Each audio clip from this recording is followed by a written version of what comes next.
ముఖ్యమంత్రి గారు ఇంకా ఒక ఆఖరు బంతి మిగిలి ఉంది.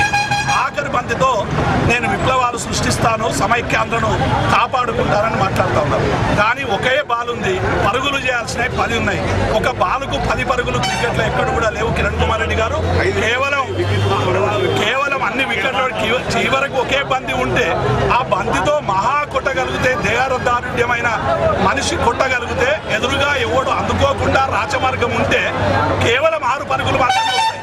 కానీ 10 పరుగులు చేయాల్సినటువంటి తెలంగాణని నువ్వు ఆపలేవు అనేటువంటి విషయాన్ని మేము స్పష్టం చేస్తా ఉన్నాం. తెలంగాణ ప్రజలు ఇప్పటికే విజయం సాధించరు.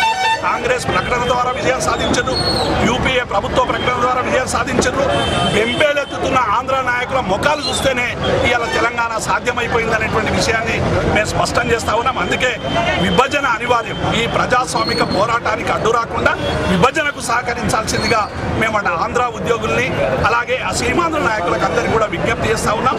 ఇంకా మీరు అనవసరంగా 2 ప్రాంతాల మధ్య విద్వేషాలు రగల్చి మేము స్నేహం కావాలని మీతో స్నేహం చేయి చాస్తా ఉన్నాం. ఎందుకంటే ఉద్యోగుల సమస్యలైనా పరిష్కారం చేసుకుందాం, నీటి సమస్యలైనా పరిష్కారం చేసుకుందాం, క్యాపిటల్కు సంబంధించిన సమస్యలైనా పరిష్కారం చేసుకుందాం, ఉపాధికి సంబంధించినటువంటి సమస్యలు కూడా పరిష్కారం చేస్తామని మేము తెలంగాణ ఉద్యమ నాయకత్వం అంతా కూడా చేయి చాచి మేము అడుగుతూ ఉంటే, మేము చేయిలో మీకు చెయ్యం, మేము యుద్ధమే కోరుకుంటున్నామంటే తెలంగాణ బిడ్డలకు యుద్ధం కొత్తది కాదనేటువంటి విషయాన్ని మేము ఈ సందర్భంగా గుర్తు చేస్తా ఉన్నాం. తెలంగాణలో త్యాగాల మీద దాడులు చేయడం అంటే నిజంగా ఇక మీరు మనుషులుగా ఉండడానికి అవసరం లేనటువంటి మానవ విలువల్ని కూడా ఇలా గుర్తించలేకపోవడం అనేటువంటిది ఇది మంచిది కాదు. అందుకే విభజనకు సహకరించండి.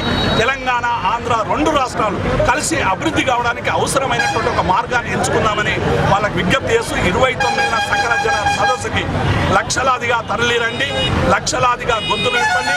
4.5 కోట్ల ప్రజల ఆకాంక్షలు వినిపించి ఢిల్లీలో కదం తొక్కుతున్నటువంటి కాంగ్రెస్ పార్టీ యూపీఏ ప్రభుత్వాన్ని ఔరేక్ దక్క తెలంగాణ పక్క అనే విధంగా ముందుకు పోవాలని విజ్ఞప్తి చేస్తాము. జై